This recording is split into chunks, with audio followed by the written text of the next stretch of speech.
Hey folks, I'm out scouting for deer season, hopefully finding a good spot for me to bow hunt this fall. So right now it's mid-August, and for a lot of you bow hunters that probably seems like a late time to be scouting, but down in Texas and this far south where it's just so hot, it seems like our whole season is kind of pushed back a little bit. So the season opens usually the first full weekend of October.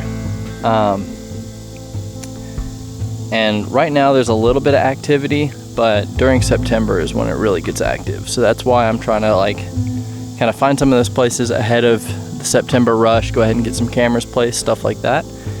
So I'm out here, and I kind of first wanted to go over kind of some of the gear that I bring, just take a look at my kit as I go out on these scouting trips, just to give you kind of some idea of what I take with me and kind of what I'm looking for and all that.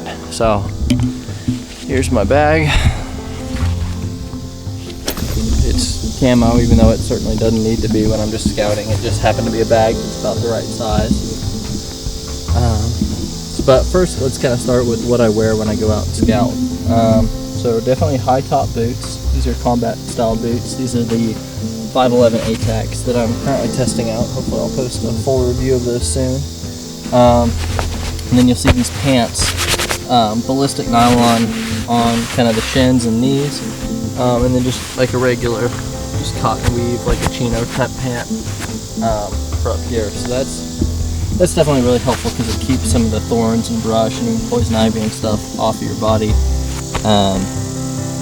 And even short sleeves, normally I don't do, but it's just so miserably hot out here. You can probably see how much I'm sweating like crazy. I always wear a hat in the woods just so I don't get any ticks dropping on my head or anything like that, and keeping the sun out of my eyes. So hat, right now I'm wearing like a dry fit shirt, Under Armour style shirt. I don't think it's actually an Under Armour, but just something to stay cool because I'm out here working, man. I'm setting up stands, doing a lot of hiking, setting cameras, looking for tracks. I've got my phone trying to mark everything I see on my GPS, so a lot going on. So let's take a look at some of the gear I bring. First off, let's start with kind of my carry here. This is the FNS 9. I did a full review on this, so if you want to learn more about that one, go check out the full review. Knife, I've got carrying the Spyderco today. And flashlight, just always a good idea to carry a flashlight. I know it's right in the middle of the day and it's blisteringly hot, and well, who needs a flashlight? But if I get stuck out here or something like that, good to have. Today I'm just carrying a Cree Q5. Nothing fancy, just kind of cheapo light, but it gets the job done. So let's look at my pack. First thing I pulled out is just a game camera, and this is kind of what I'm out here placing. This is a stealth cam, but I use stealth cam, I use Wild Game Innovations, I've used Cuddyback. There's tons of good ones. Camera technology has come a long way. I would say, as far as kind of tips for setting up your camera, even if the battery life says it's good, put fresh batteries in there. And I love that these can all use AA batteries now. So most of them take 8 AA's to run it at 12 volts. And then put a fresh memory card. And don't cheap out on your memory card too. Like, buy a decent one. And the brand doesn't really matter, but I would recommend buying a Class 10 in terms of speed, because sometimes these cameras don't have a super fast buffer in them, so a faster card will help slightly. I've had some issues with Class 4 cards. I've never had an issue with a Class 10 card, so maybe that's purely coincidence, maybe that's the reason, I don't know, but it's worked well for me. So I'm hanging a couple of these cameras. I already got done hanging my stand. So normally when I'm hanging my stand, I actually have some additional tools as well. I'll have either a machete or a hatchet, just to kind of cut limbs and whack away some branches and stuff like that. But I already did that part of it, so I don't have that on me anymore. Got my raincoat. I think that's just a Marmot raincoat. Even though it's miserably hot and humid out here, earlier it was humid and there was a chance of rain, so brought that just in case. And then a mineral block. So this is just another Wild Game Innovations, just an apple crush. It's basically just a flavored mineral block. Whether you like making your own thing with salt, molasses, and Kool-Aid, or whatever you think your secret recipe is, usually that works just as good, but I like that you can just buy one of these off the shelves. It's super dense, it lasts a long time, and it's like $6. So usually I'll bring that out. And the area I'm hunting, it's illegal to bait during season, but beforehand you can put out a mineral block. You can never put out corn or anything like that, but you can put out minerals like in the summer, and that works really well with your camera, just because you can kind of start taking an inventory of what deer are in the area. So I've got that set up. Then my actual bag. Let's see what's in here. My rangefinder. So if I'm looking for places where I'm going to be bow hunting, as you know, range is critically important. So I'm going to look at where I see a trail with a bunch of tracks, look at a tree where I can put a stand in, or look for a place where I could hide, and actually figure out what the range is. Because I don't want to be ready for a 20-yard shot and then it's a 45-yard shot. If you're bow hunting, you know that's a very significant difference. So that's why I just bring this with me, just kind of to help in my planning. Sometimes I don't even use it at all, sometimes I use it constantly. But if you don't have a rangefinder, that technology also has decreased in price quite a bit.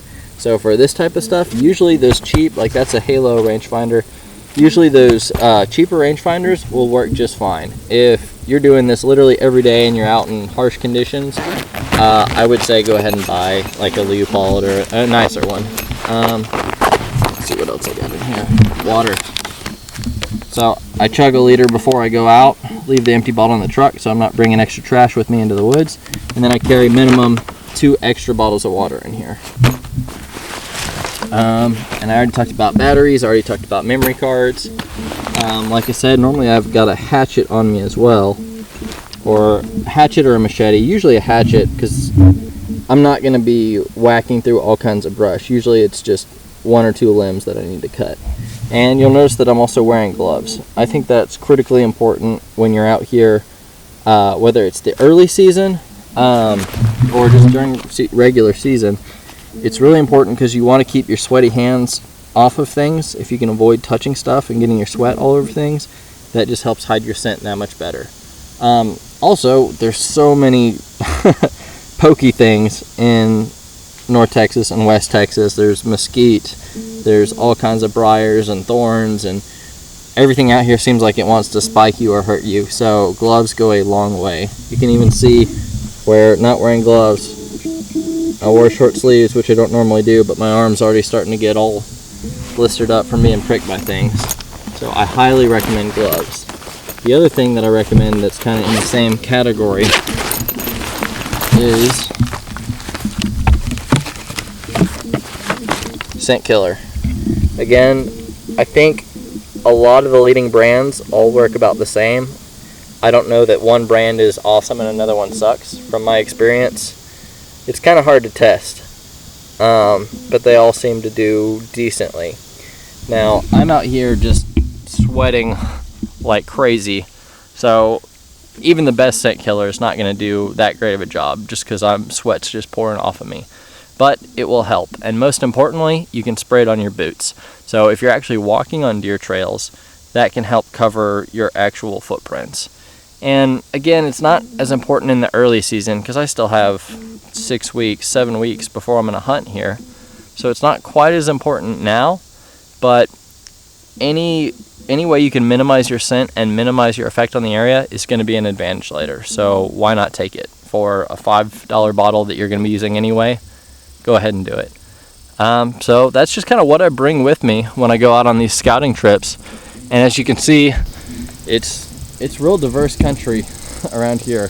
I mean, just where I'm standing right now, a bunch of thick cedars, and a little creek bed on that side, a little cutaway kind of stretching out here, more cedars. But then you can look up there and there's pines, some slash pine, southern pine, maybe even some yellow pine.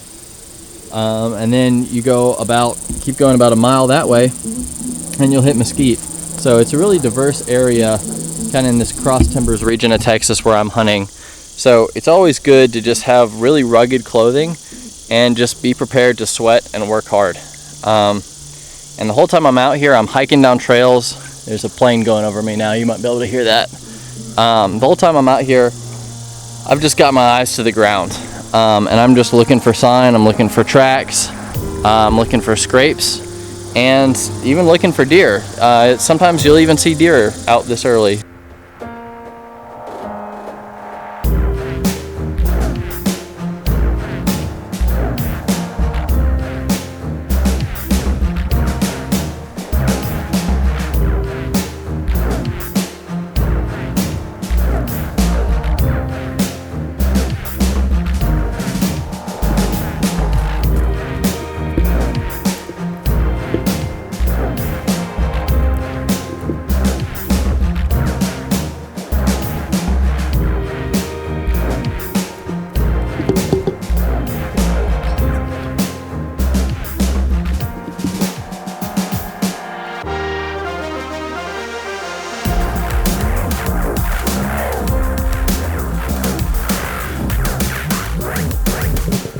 I'm out in the woods scouting for deer and just kind of hiking along looking for sign.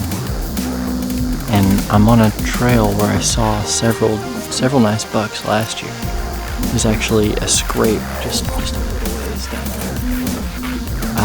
And I had a camera on that scrape last year and got lots of good pictures of big bucks, but they were all coming at night. So I was thinking, let me just follow the trail down from that scrape and find kind of where they're passing during the daylight hours. So I was walking down this is kind of just like a cutaway, I think probably to work on the fence line. But it goes kind of close to that scrape, so I was walking by there. And about 200 yards this way, I walked up on a fawn who was just standing there. She was just standing there, and then I just froze. And she kind of saw me. She didn't recognize me as a threat, really, but she kind of saw me, then just looked kind of confused and wandered off. So that's a good sign. And she looked real healthy too, so that means if there's a fawn in the area, there's probably a good community of does around here as well. So then I kept hiking down this road, and I was walking down this way. Right down here, I saw a small buck just standing there. And then I don't know if he heard me or he smelled me or what. He probably smelled me because it's August in Texas and it's about 100 degrees with 80% humidity out here, so I'm sweating like crazy. He probably smelled me. It's not super windy, but it doesn't take much for a deer. Their noses are very good. But small buck, it looked like maybe a really tall spike, but most likely like a 3-point, 4-point, something like that. He was about 80, 90 yards away, and I was hiding behind this juniper right here. So I couldn't really tell. I was trying to peek through there, but he stood there for about 5 minutes staring my way, and I was just holding my breath, completely frozen, trying not to move. And eventually he started snorting and then just kind of trotted off. He didn't run off or bolt, but he was snorting, so he probably smelled me. And then he trotted off because I think he never knew exactly where I was. It was just enough to make him a little bit uncomfortable. So I think I found a decent area. I'm going to go look where he was standing, just kind of see what other tracks are there, and maybe put down a licking block in that area. But aside from that, I think I've found what I needed to find, and I need to clear out and not spook anything else.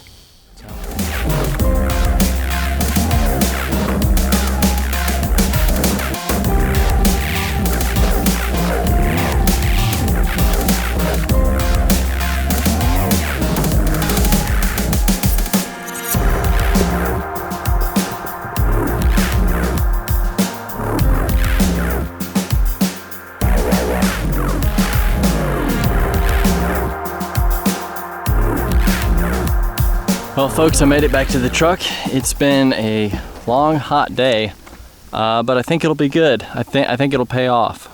Sometimes just being able to put in the hard work ahead of time and just hit the ground early can really make a difference, at least from my experience and from other hunters I've seen.